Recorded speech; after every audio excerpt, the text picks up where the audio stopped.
جسم و جان پر لرزہ طاری کرتی اپنی نوعیت کی عجیب کہانی۔ شام کے ملگجے اندھیرے میں میرے دوست کا سر بریدہ جسم بڑی تیزی سے میرا پیچھا کر رہا تھا۔ اس کا کٹا ہوا سر ایک فٹ بال کی مانند اس کے پیچھے لڑکتا چلا آ رہا تھا۔ آخری کیمپ۔ یہ ان دنوں کا قصہ ہے جب ہمارا مہم جوئی کا شوق عروج پر تھا۔ ہم 4 دوست اپنے اسی شوق کی خاطر مختلف گھنے جنگلات، پر اسرار واٹر فالز اور بہت سے عجیب و غریب اور نادر قسم کے عجوبوں کو دیکھ چکے تھے۔ ہمیں جہاں سے بھی کسی نئی یا پر اسرار جگہ کا پتہ چلتا تو ہم چاروں دوست وہاں جانے کے لیے بےتاب ہو جاتے۔ پھر اپنی پہلی فرصت میں تفریح کا پروگرام بنا کر ہم وہاں جا پہنچتے۔ آج بھی ہم ایک ہوٹل میں کھانا کھانے کے دوران ساتھ والی ٹیبل پر 2 دوستوں کے درمیان ہونے والی باہمی گفتگو سے معلوم ہوا کہ جرمنی میں ایک ایسا جنگل اور اس میں موجود ایک گہری جھیل ہے جس کے متعلق یہ بات مشہور ہے کہ اس جنگل میں رات کے علاوہ دن کی روشنی میں بھی بھوت چلتے پھرتے دکھائی دیتے ہیں، اور اس میں موجود اس جھیل میں آدم خور مچھلیاں پائی جاتی ہیں۔ ان مچھلیوں کا رنگ مختلف قسم کے رنگوں پر مشتمل ہے جن کی خوبصورتی کو دیکھ کر لوگ دیوانے ہو جاتے ہیں، اور انہیں پکڑنے کی غرض سے وہ جوں ہی جھیل کے پانی میں اترتے ہیں وہ مچھلیاں مل کر ان پر حملہ آور ہو جاتی ہیں، اور پھر چند ہی منٹوں میں وہ لوگ مچھلیوں کا لقمہ اجل بن جاتے ہیں۔ ان کی یہ بات سن کر ہمیں تجسس ہوا اور ہم جلدی سے کھانا کھا کر بل ادا کر کے ان دوستوں کی جانب بڑھے جو ہمیں اپنی طرف آتا دیکھ کر خاموش ہو گئے تھے، لیکن پھر مختصر تعارف کے بعد انہوں نے بخوشی ہمیں اپنے پاس بیٹھنے کی اجازت دے دی۔ کرسیوں پر بیٹھتے ہی ہم نے معذرت کے ساتھ انہیں بتایا کہ ہم چونکہ ان کے قریب ہی بیٹھے کھانا کھا رہے تھے، اسی لیے ان کے درمیان ہونے والی کچھ پر اسرار باتوں نے انہیں مزید جاننے کے لیے بےتاب کر دیا، اور اس کے نتیجے میں وہ اس وقت ان کے سامنے موجود ہیں تاکہ اس پر اسرار جنگل اور اس میں پائی جانے والی جھیل کے متعلق مزید باتیں جان سکیں جس میں آدم خور مچھلیاں موجود ہیں۔ ہمارے تجسس کو دیکھتے ہوئے انہوں نے ہمیں مزید معلومات باہم پہنچائیں۔ پھر کچھ دیر تک ہم دوستوں نے ادھر ادھر کی باتیں کرنے کے بعد ان سے اجازت چاہی اور اپنے گھروں کو لوٹ گئے، مگر اس دوران ہم چاروں نے اس جنگل میں جانے کا پورا ارادہ کر لیا تھا۔ آج ان سے لی گئی معلومات کے نتیجے میں ہم ایک بڑی سی جیپ میں اس جنگل کی جانب رواں دواں تھے۔ اس جنگل کا فاصلہ شہر سے تقریباً 70 کلومیٹر کے لگ بھگ تھا۔ ہم نے کرائے پر ایک جیپ حاصل کی اور اس میں اپنی ضرورت کا ساز و سامان لاد لیا تاکہ جنگل میں ہمیں کسی قسم کی پریشانی کا سامنا نہ کرنا پڑے۔ جیپ تیزی سے اپنی منزل کی جانب گامزن تھی۔ ایک جگہ پر رک کر ہم نے کھانا کھایا اور تھوڑی دیر سستانے کے بعد دوبارہ سفر شروع کر دیا۔ تقریباً 3 گھنٹوں کے بعد ہم اپنی منزل کے قریب پہنچ گئے۔ کچا راستہ بل کھاتا سیدھا جنگل کی طرف جاتا دکھائی دیا۔ ہم نے جیپ اسی راستے پر دوڑا دی۔ کافی آگے بڑھے تو ہمیں ایک جانب جنگل کے اندر کی طرف دھواں اٹھتا دکھائی دیا۔ ہم نے جیپ اسی جگہ روکی اور اس سے اتر کر بڑے محتاط انداز میں اس جانب بڑھنے لگے۔ ہمیں لگا کہ ہمارے علاوہ وہاں کوئی اور زیرو موجود ہے۔ جوں ہی ہم اس جگہ کے نزدیک پہنچے تو ہمیں یہ دیکھ کر حیرت ہوئی، وہاں صرف لکڑیاں جل رہی تھیں اور کوئی بھی نفس وہاں موجود نہ تھا۔ ہم حیرانگی سے ایک دوسرے کی طرف دیکھنے لگے۔ ہماری سمجھ میں نہیں آ رہا تھا کہ اگر کوئی یہاں موجود تھا تو اس وقت کہاں ہے، اور یہاں آس پاس کوئی خیمہ وغیرہ بھی نظر نہیں آ رہا تھا۔ پھر یہ سوچ کر کہ شاید ہمارے یہاں آنے سے پہلے کوئی یہاں موجود تھا اور پھر چلا گیا ہو، پھر کچھ سوچ کر ہم نے باہمی مشورہ کرتے ہوئے یہیں اپنا پڑاؤ ڈالنے کا فیصلہ کیا، اور پھر دور کھڑی جیپ سے اس میں موجود سفری خیمے نکال کر ایک صاف جگہ منتخب کر کے خیمے نصب کرنے لگے۔ ہم چونکہ اس کام میں اچھے خاصے ماہر تھے اسی لیے زیادہ دیر نہیں لگی اور خیمے تیار ہو گئے۔ چائے تیار کرنے کے لیے ہمیں کچھ لکڑیاں درکار تھیں، اسی لیے ہم نے 2 دوستوں کو لکڑیوں کی تلاش میں بھیجا اور خود وہیں بیٹھ کر آپس میں گفتگو کرنے لگے۔ پھر ہم نے سوچا کہ جب تک وہ لوگ لکڑیاں لے کر آئیں گے ہم تھوڑی دیر اپنے خیمے میں آرام کر لیتے ہیں۔ پھر ہم اپنے اپنے خیموں میں چلے آئے۔ ابھی 10 منٹ ہی گزرے ہوں گے کہ میرا دوست حواس باختہ دوڑتا ہوا میرے خیمے میں داخل ہوا۔ اس کے چہرے کا رنگ پھیکا پڑا ہوا تھا، یوں لگتا تھا جیسے اس نے کوئی بھیانک شے دیکھ لی ہو۔ میں اسے اس حالت میں دیکھ کر اٹھ بیٹھا۔ میرے پوچھنے پر اس نے تھوک نگلتے ہوئے بتایا کہ خیمے میں داخل ہو کر وہ جیسے ہی آنکھیں بند کر کے لیٹا، اسے یوں لگا جیسے کوئی دبے قدموں اس کے خیمے کے آس پاس چل رہا ہے۔ میں دم سادے ان آہٹوں کو سنتا رہا۔ پھر میں نے ادھ کھلی آنکھوں سے خیمے کے چاروں طرف نظریں دوڑائیں تو اندر سے مجھے باہر کی جانب ایک سایہ سا نظر آیا۔ چونکہ دھوپ نکلی ہوئی تھی اسی لیے سایہ واضح نظر آ رہا تھا۔ اس کا قد اور بازو عام انسانوں سے قدرے لمبے تھے۔ اس کے ساتھ ساتھ اس کے ہاتھ میں ایک مڑا ہوا چھرا بھی تھا جس سے کوئی پانی کی طرح شے ٹپک رہی تھی۔ شاید کسی کا خون تھا۔ یہ سوچ کر میرے رونگٹے کھڑے ہو گئے۔ مجھے یکدم تمہاری فکر ستانے لگی۔ مجھے لگا شاید اس بھیانک مخلوق نے تمہارا خون کر دیا ہے اور اب وہ مخلوق میری تلاش میں یہاں آ پہنچی ہو۔ میرا تو دم گھٹنے لگا۔ میں نے چیخنے کے لیے اپنا منہ کھولنا چاہا مگر میری آواز نہیں نکلی۔ کچھ دیر تک وہ سایہ ہاتھ میں چھرا تھامے خیمے کے چاروں جانب گھومتا رہا اور میں سانسیں روکے اسے خوف کے مارے دیکھتا رہا۔ اس کے بعد وہ پراسرار سایہ یکدم وہاں سے غائب ہو گیا اور کچھ دیر انتظار کرنے کے بعد جب کوئی بھی آہٹ سنائی نہ دی تو میں تیزی سے اٹھ کر بھاگتا ہوا تمہارے خیمے میں پہنچ گیا۔ شکر ہے میرے دوست کہ تم زندہ ہو۔ میں حیرت و خوف سے آنکھیں پھاڑے اس کی باتیں سن رہا تھا۔ پھر کچھ دیر بعد اس کے حواس بحال ہونے کے بعد ہم دونوں نے باقی دونوں دوستوں کے واپس آنے تک خیمے میں ہی رہنے کا پروگرام بنایا اور بڑی بےتابی سے ہم ان کا انتظار کرنے لگے۔ بہت دیر تک انتظار کرنے کے باوجود بھی وہ دونوں واپس نہ آئے۔ کچھ دیر مزید انتظار کرنے کے بعد ہم دونوں نے ان کی تلاش میں جنگل کے اندر جانے کا فیصلہ کیا۔ جیپ سے 2 پستول لے لیے تاکہ کسی قسم کے ناخوشگوار واقعات سے نپٹا جا سکے۔ شام کا جھٹپٹا چھانے لگا تھا۔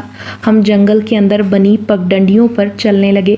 کافی دیر تک اندر کے جانب چلنے پر ہمیں درختوں میں کچھ روشنی دکھائی دی۔ ہم اسی جانب بڑھنے لگے۔ وہاں پہنچنے پر ہمیں ایک جھونپڑی نظر آئی جس میں سے روشنی باہر کی طرف آ رہی تھی۔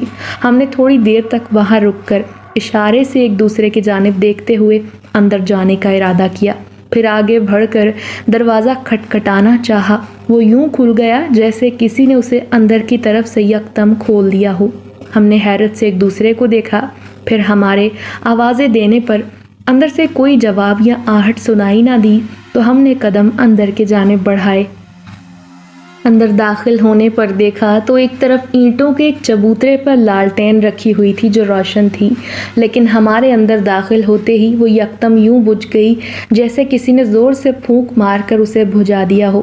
اندھیرا ہوتے ہی ہم نے جلدی سے جیب سے لائٹر نکال کر جلا لیا اور اس کی روشنی میں جھونپڑی کا جائزہ لینے لگے۔ جھونپڑی میں موجود ہر شے بوسیدہ لکڑی سے بنی ہوئی تھی۔ ان کی حالت زار سے یوں لگ رہا تھا جیسے بڑی مدت سے وہاں کوئی نہ رہ رہا ہو۔ مگر حیرتناک بات تو یہ تھی کہ آخر اس لالٹین کو کس نے روشن کیا تھا اور پھر ہم لوگوں کے اندر داخل ہوتے ہی اسے کس نے بجھا دیا۔ دوسرے لمحے ہمیں ایک جانب کھجور کے پتوں سے بنی ٹوکری رکھی دکھائی دی۔ اس میں جھانک کر دیکھا تو وہاں کپڑوں سے بنائے گئے کچھ پتلے رکھے تھے جن کے جسموں میں بہت ساری سوئیاں چبھوئی گئی تھیں۔ جہاں جہاں سوئیاں چبھوئی تھیں وہاں سے تازہ خون بہہ رہا تھا۔ یہ دیکھ کر ہم گھبرا گئے اور تیزی سے واپس جانے کے لیے مڑے، لیکن یہ دیکھ کر ہماری آنکھیں حیرت سے پھٹ کر کانوں سے جا لگیں کہ جن پتلوں کو ہم تو بے جان سمجھ رہے تھے وہ پتلے بڑی تیزی سے ٹوکری میں اچھلنے لگے۔ یہ دیکھ کر ہم گھبرا کر دوبارہ باہر جانے کے لیے دوڑے اور جلد ہی جھونپڑی سے باہر نکل آئے۔ ہم ایک جانب بھاگنے لگے۔ میری رفتار تیز تھی لیکن میرا دوست نہ جانے کیوں سستی دکھا رہا تھا۔ میں نے بھاگتے ہوئے اس کی طرف مڑ کر دیکھا تو مجھے اپنا سانس اپنے سینے کے اندر گھٹتا محسوس ہونے لگا۔ میرا دوست بغیر سر کے میرے پیچھے گرتا پڑتا بھاگتا چلا رہا تھا۔ اس کا سر ایک فٹ بال کی مانند زمین پر لڑکتا ہوا اس کے پیچھے آ رہا تھا۔ وہ منظر میری زندگی کا بھیانک ترین منظر تھا۔ کسی ڈراؤنے واقعے کو کہانی کی صورت میں بیان کرنا اور اس کے سننے والے کے جذبات و احساسات کا اندازہ لگانا بے حد آسان ہے، مگر اس کے برعکس ایسے ہی کسی منظر کو اپنی جاگتی آنکھوں سے دیکھنا بہت بہادری کا کام ہوتا ہے۔ میں اپنے پیارے دوست کو سربریدہ اپنے پیچھے بھاگتے ہوئے دیکھ رہا تھا، وہی دوست جس کے ساتھ میں نے بہت سا وقت اکٹھے گزارا تھا۔ اور اسی دوست کو اس حالت میں دیکھ کر میرے رونگٹے کھڑے ہونے لگے تھے۔ میں جلد از جلد وہاں سے دور بھاگ جانا چاہتا تھا۔ میرے دوست کی گردن سے خون کا فوارہ ابل رہا تھا۔ آس پاس کی زمین پر اس کے تازہ خون کے چھینٹوں سے زمین پر لال پٹی بنتی جا رہی تھی۔ شام گہری ہونے کی وجہ سے وہ منظر بے حد خوفناک اور دل دہلا دینے والا تھا۔ ایک سنسان اور بھیانک جنگل جس کے متعلق عجیب و غریب واقعات مشہور تھے، اور رات کے اس پہر اس طرح کے مناظر ایک اچھے بھلے انسان کے ہوش اڑا دینے کے لیے کافی تھے۔ کچھ دور تک بھاگتے رہنے کے بعد میرے دوست کا جسم یکدم زمین پر گر گیا اور پانی سے نکلی ہوئی مچھلی کی طرح تڑپنے لگا۔ اس کے ساتھ ہی اس کے ساتھ ساتھ اس کا کٹا ہوا سر، جو مسلسل اس کے پیچھے بھاگتا چلا آ رہا تھا، یکدم اچھل کر اس کے سینے سے یوں چپک گیا جیسے لوہا مقناطیس سے جا چپکتا ہے۔ اس کے کٹے چہرے پر موجود آنکھیں پوری طرح کھلی ہوئی تھیں، لیکن ملگجا اندھیرا ہونے کے باوجود یوں لگ رہا تھا جیسے وہ زندہ ہے اور وہ آنکھیں اسی کی طرف دیکھ رہی ہیں۔ بڑا ہی بھیانک اور لرزا دینے والا منظر تھا۔ میری حالت پتلی ہو رہی تھی، سمجھ میں نہیں آ رہا تھا کہ اب میں کیا کروں۔ پھر یکدم میرے ذہن میں ایک خیال آیا۔ میں جنگل میں موجود جھیل کی طرف جانے والے راستے پر دوڑنے لگا، اس خیال کے ساتھ کہ شاید وہاں کوئی انسان موجود ہو اور مجھے مدد مل جائے۔ میں تیزی سے بھاگتا ہوا جیسے ہی اس جھیل پر پہنچا، خوف کے مارے میرے منہ سے چیخیں نکل گئیں، یہ دیکھ کر کہ جن دو دوستوں کے انتظار میں ہم وہاں بیٹھے تھے، ان دونوں کی ادکھائی لاشیں میری آنکھوں کے سامنے موجود تھیں۔ وہ دونوں نہ جانے کن حالات کا شکار ہو کر اپنے اس بھیانک انجام کو پہنچے تھے۔ ان کے جسموں سے یوں لگ رہا تھا جیسے کسی خونخوار جانور نے انہیں ہلاک کرنے کے بعد ان کے گوشت سے اپنی بھوک مٹائی ہو۔ یہ بھیانک منظر دیکھ کر مجھے اپنی موت سامنے نظر آنے لگی۔ میرا جسم یوں ہو گیا جیسے کاٹو تو بدن میں لہو نہیں۔ میں پاگلوں کی طرح خوف سے اپنے آس پاس دیکھنے لگا کہ شاید کوئی بچاؤ کی صورت نکل آئے، مگر مجھے کچھ بھی سمجھ میں نہیں آ رہا تھا۔ ابھی مجھے وہاں کھڑے کچھ ہی دیر گزری تھی کہ اچانک ایک چٹان کے پیچھے سے بھیانک صورت لمبے قد والا شخص اپنے ہاتھ میں ایک لمبا چھرا تھامے نمودار ہوا۔ وہ تیزی سے بھاگتا ہوا میری طرف لپکا۔ چونکہ اس کا فاصلہ زیادہ نہیں تھا، اسی لیے اس کے ہاتھ میں پکڑے لمبے چھرے سے یوں تازہ خون کے قطرے ٹپکتے دکھائی دے رہے تھے جیسے وہ ابھی ابھی کسی کو موت کے گھاٹ اتار کر آ رہا ہے۔ یہ منظر دیکھ کر تو میری رہی سہی ہمت بھی جواب دے گئی۔ میں نے یکدم ایک طرف دوڑنا شروع کر دیا۔ نہ جانے کہاں سے میرے اندر اور کیسے اتنی قوت پیدا ہو گئی تھی کہ میں تھوڑی ہی دیر میں وہاں سے بہت دور نکل آیا۔ میں نے ایک جگہ رک کر پیچھے دیکھا تو مجھے وہ بھیانک شخص کہیں بھی دکھائی نہ دیا۔ میرا سانس دھوکنے کی طرح چل رہا تھا۔ سمجھ نہیں آ رہا تھا کہ آخر اس بھیانک شخص نے میرا پیچھا کیوں نہیں کیا، مگر اس وقت اس کے متعلق سوچنے کی بجائے مجھے اپنی جان بچانے کی فکر ستا رہی تھی۔ اندھیرا چونکہ کافی پھیل چکا تھا، مجھے بھاگنے میں بھی دقت محسوس ہو رہی تھی، مگر مجھ پر اس وقت صرف ایک ہی دھن سوار تھی کہ کسی نہ کسی طریقے سے میں اس علاقے سے بہت دور بھاگ جاؤں۔ بھاگتے ہوئے مجھے کئی بار راستے میں آنے والے پتھروں سے بھی بچنا پڑ رہا تھا، مگر گھبراہٹ اور خوف سے کبھی کبھی میں پتھر سے ٹکرا کر گرتے گرتے بچا۔ میری حالت دیکھ کر یوں لگتا تھا جیسے کسی نے سرنج لگا کر جسم کا تمام خون نچوڑ لیا ہو۔ کافی دیر تک مسلسل بھاگتے رہنے کے بعد اب درختوں کا سلسلہ تقریباً ختم ہو گیا تھا، لیکن کہیں کہیں جنگلی جھاڑیاں موجود تھیں۔ مجھے ہر لمحہ یوں محسوس ہوتا جیسے اچانک کسی جھاڑی کے پیچھے سے وہ خوفناک چھرے والا شخص نمودار ہوگا اور پلک جھپکتے ہی میرے جسم کے ٹکڑے ٹکڑے کر دے گا۔ میں آنکھیں پھاڑے پوری احتیاط اور طاقت سے بھاگتا چلا جا رہا تھا۔ رات گہری ہونے کی وجہ سے علاقہ مزید بھیانک ہو گیا تھا، اور اب تک دور درختوں کے جھنڈ سے وقفے وقفے سے بھیڑیوں کے چلانے کی آوازیں بھی سنائی دیتی جا رہی تھیں، جو رات کے اس گھمبیر سناٹے میں دل دہلانے کے لیے کافی تھیں۔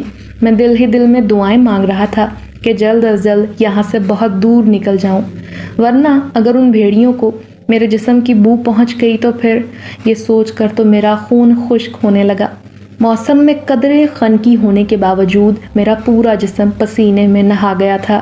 میں اندازے سے اتنے فاصلے پر اس لیے بھاگ رہا تھا کہ گھوم کر وہاں پہنچنے کی کوشش کروں گا جہاں ہماری جیپ موجود تھی۔ ظاہر ہے اس طرح بغیر کسی اندازے کے صرف بھاگ کر میں اس علاقے سے فوری طور پر تو نہیں نکل سکتا تھا۔ یہاں سے جانے کے لیے مجھے ایک سواری کی اشد ضرورت تھی۔ مسلسل بھاگنے کی وجہ سے اب مجھے تھکاوٹ محسوس ہونے لگی۔ میں ایک جگہ رک گیا اور کچھ دیر تک آنکھیں پھاڑے ادھر ادھر دیکھنے کی کوشش کرتا رہا، لیکن کافی دیر تک کہیں سے بھی کوئی آہٹ یا آواز سنائی نہ دینے پر میں نے اطمینان کی سانس لی اور دوبارہ اس طرف بھاگنا شروع کر دیا جس طرف ہماری جیپ موجود تھی۔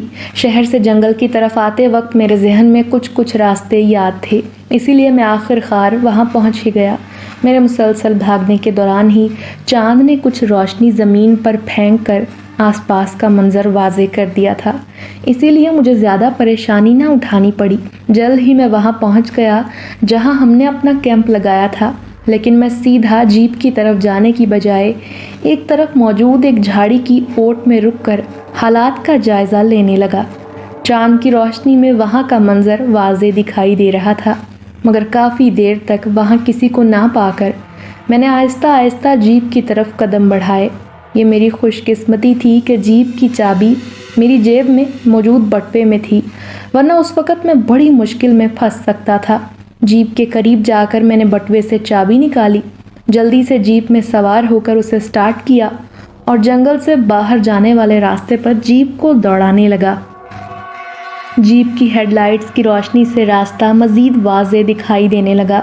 یوں میں پوری رفتار سے جیپ بھگاتا ہوا جلدی جنگل سے باہر نکل آیا اور تھوڑی ہی دیر میں پکی سڑک پر پہنچتے ہی جیپ کا رخ شہر کی طرف موڑ دیا۔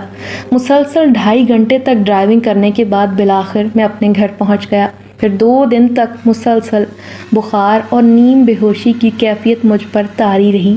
چونکہ میرے تینوں دوست اکیلے ہی رہتے تھے، اسی لیے فی الحال تو میں ان کے گھر والوں کے سوالات سے بچ گیا تھا، لیکن جب مجھے پوری طرح ہوش آ گیا تو میں نے سب سے پہلے اس شہر کو چھوڑ کر ایک اور شہر میں فلیٹ لے لیا۔ پھر تھوڑی سی کوشش کرنے سے مجھے وہاں ایک کمپنی میں نوکری بھی مل گئی۔ اس واقعے کے بعد پھر کبھی بھی میں نے کیمپنگ کا ارادہ نہیں کیا، کیونکہ وہ کیمپ میری زندگی کا آخری کیمپ تھا جس نے مجھ سے میرے 3 پیارے دوست چھین لیے تھے، اور میرے ان دوستوں کی گمشدگی آج بھی میرے لیے ایک معمہ ہے۔